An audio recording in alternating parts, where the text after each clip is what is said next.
السلام علیکم ورحمۃ اللہ وبرکاتہ۔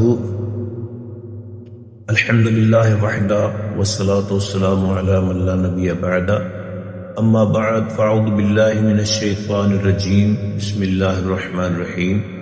قال النبی صلی اللہ تعالی علیہ وسلم: الا انبئکم بخیر اعمالکم وازکاها عند ملیککم وارفعها فی درجاتکم وخیر لکم من انفاق الذهب والورق وخیر لکم من ان تلقوا عدوکم فتضربوا اعناقهم ویضربوا اعناقکم قالوا بلا قال ذکر اللہ تعالی۔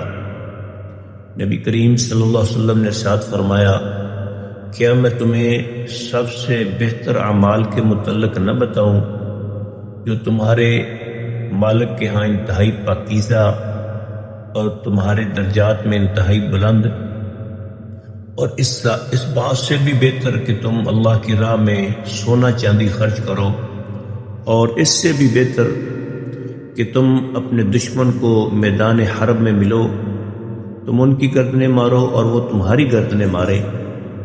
اصحاب رسول نے عرض کی: اے اللہ کے رسول، ضرور ارشاد فرمائیے۔ تو آپ نے فرمایا: ذکر اللہ تعالی، اللہ تعالیٰ کا ذکر۔ اور ایک حدیث میں نبی علیہ الصلوۃ والسلام نے ارشاد فرمایا: لا یزال لسانک رطبا من ذکر اللہ۔ ایک صحابی کے پوچھنے پر کہ سب سے بہتر عمل کیا ہے جس پر میں مضبوطی سے عمل کروں، تو آپ نے فرمایا: تیری زبان ہر وقت اللہ کی یاد سے تر رہنی چاہیے۔